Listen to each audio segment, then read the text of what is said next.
Okay, so today we're going to talk about the new nation. We have won the war with Britain and we are now a new government. And with that comes the responsibility of creating a new government and a document like a constitution that will establish laws and rules for this new nation. So the first constitution that was written was the Articles of Confederation. And it was very weak. It was our first constitution, and it was ratified in 1781 by all 13 states. The war ended, and all 13 states ratified, which means approved or voted yes to the Articles of Confederation. However, it was structured in such a way that the national government was extremely weak, while the state's government had significantly more power. So, under the Articles, a weak central government was formed with one branch, which was the Congress, and the national government had the power to wage war, make peace, sign treaties, and issue money. Okay, so these were the four powers that our national government had. They could wage a war, they could make peace, and they could sign treaties.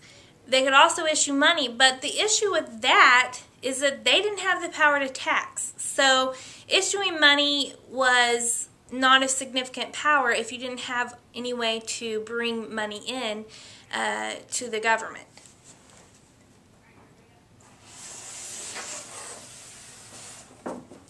Okay, the states under the Articles had more power. They could set their own taxes, enforce the laws, and it required all states' approval for any changes in the Articles. Now, you may wonder, why did they make a government that was so weak? And the answer to that is that we had just fought a war with Great Britain. We had just won our independence from a very powerful king who we considered a tyrant. And we believed that, or we were scared of ever going back to that situation. So because of that, we wanted to make it to where the states had more power, each individual state, and the central government was less powerful, keeping it from becoming something that we had just experienced under Great Britain. Now, there was one very big strength under the Articles. It established the Northwest Ordinance. Okay, now the Northwest Ordinance established the Northwest Territory into 5 areas. We had Ohio, Indiana, Michigan, Illinois, and Wisconsin territories. This was the area north of the Ohio River and west of the Appalachian Mountains. And we had, after we won the war, we opened up the western lands past the Appalachian Mountains, which had been closed to us under the Proclamation of 1763. And so the first area that we kind of opened up for settlement was the Northwest Territory. We also created a system for these territories to become states. Once 60,000 people entered into the territory, then they could petition for statehood. Thirdly, slavery was outlawed in the Northwest Territory. And this is going to be the first time in our history that we're going to try and stop the spread of slavery into new territories.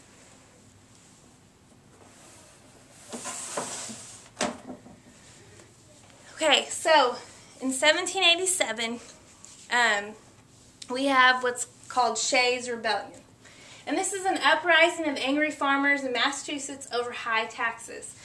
Now remember, each state is allowed to set their own tax rate, and in Massachusetts they were taxing their farmers at a higher rate than the income the farmers were bringing in. And so the farmers were going into debt. They couldn't possibly, there was no way possible for them to make enough money to live off of and pay the taxes. So they became angry and there was an uprising. They took pitchforks and marched on to the government building and demanded that their taxes be lowered. And the issue with that is that we realized that the national government, while they could wage war, they couldn't raise troops. So there was no way for the national government to stop this uprising. Luckily, the militia within Massachusetts put it down quickly, but that kind of opened the door for us to realize, man, these articles are not working for us. And so we decided that we needed to have a meeting to revise the articles. And that was the Constitutional Convention. They met in Philadelphia in 1787. 55 delegates met to revise the articles. They named Washington president of the convention, and then very quickly, after visiting with each other, they realized that there was just no way to revise the articles. And they threw them out, and they began working on a new national government. So they said, the articles are too messy, and we're not going to be able to revise them. The government's too weak, and so they kind of threw it in the trash can and said, we're going to start over, just completely start over. So once it had been decided that they were going to make a new constitution, one of the first issues that came up was how we were going to structure the government and how we were going to decide on representation for the states as far as how many representatives they got within the legislative branch. So a couple plans came up and were debated. Okay, the first one was the Virginia plan. It was presented by Edmund Randolph, obviously of Virginia. It created 3 branches of government. It created a 2-house legislative branch, and within both houses, representation would be based on population. This was also called the Large State Plan. Now, the reason, obviously, that it was called the Large State Plan was because, one, Virginia was the largest state in the United States at that point, population-wise. And when they suggested we create 2 houses and both houses be based on population, obviously Virginia was going to have the most representatives in Congress within both houses. And this quickly got arguments from smaller states like New Jersey, Rhode Island, and Connecticut, who said it was completely unfair that the larger states get more representatives because, in essence, that's giving the larger states more political power. And the smaller states came up with their own plan. It was called the New Jersey Plan. It was presented by William Patterson. Obviously, he was from New Jersey. Okay, number 1, it created a 1-house legislative branch instead of 2 houses. And within that 1 house, all states would get 1 representative. This was called the Small State Plan. Now, obviously it was called the Small State Plan because it was proposed by a smaller state, New Jersey. The difference between the Virginia plan and the New Jersey plan was not only did it only have 1 house within the New Jersey plan, but within that house, all states, large or small, would get 1 representative in Congress. This angered the larger states because they said that's not an equal representation. New Jersey has a much smaller population, therefore 1 representative will be able to hear those voices easier than 1 representative trying to represent all of the population within Virginia. So the larger states threw that plan out. So there was debate back and forth, until finally we came up with what was called the Great Compromise, and it was our solution. So we all agreed on the 3 branches of government. We were good with that. Where we had differed was on the number of houses within the Congress and the representation. So, with the Great Compromise, we agreed that we would have 2-house legislative branch. The first house would be a Senate. In the Senate, all states get 2 representatives. No matter how large or how small you are, you're going to get 2 senators. The second part is the House of Representatives. And this is population-based representation. So, in this one, the larger states population-wise are going to get more representatives than the smaller states who have a smaller population. So that kind of solved that problem. But then we had another problem.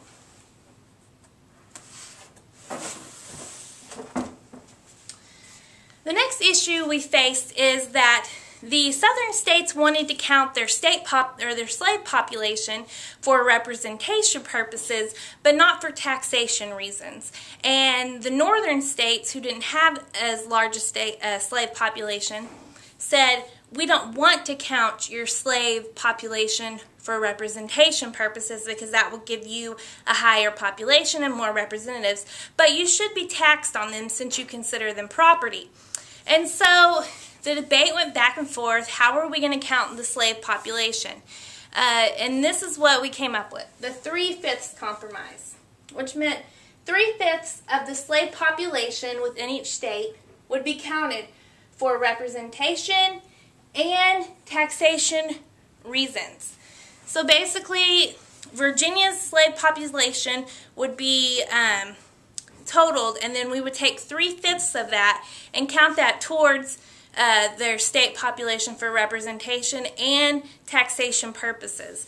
So that kind of settled down the arguments for the time being. Okay, so now it was time for ratification. It was time for approval. We need to send it out to the states, and the states need to vote on it, yes or no. Okay, and this is going to split us into two groups. We've got the Federalists versus the Anti-Federalists. The Federalists supported immediate ratification. They wanted the Constitution approved immediately. They thought it was great the way it was. The Anti-Federalists requested the addition of a Bill of Rights before ratification. They had some issues with the Constitution. They felt like it didn't necessarily grant or protect our individual rights, and so they wanted to make sure that those rights were going to be protected. This is going to lead to the writing of the Federalist Papers. The Federalist Papers were a series of essays published to support ratification. They were written by James Madison, Alexander Hamilton, and John Jay. Now, at the time, they were written in secret, so we didn't know who wrote them, but since then we have figured it out. There were many essays written and published in newspapers throughout the colonies supporting immediate ratification of the Constitution. However, we finally came to the agreement, and in 1791 we added the Bill of Rights, which are the first 10 amendments to the U.S. Constitution. And by that point, all the states had ratified the Constitution, and the Constitution became our supreme law of the land. It is still the Constitution that we follow today.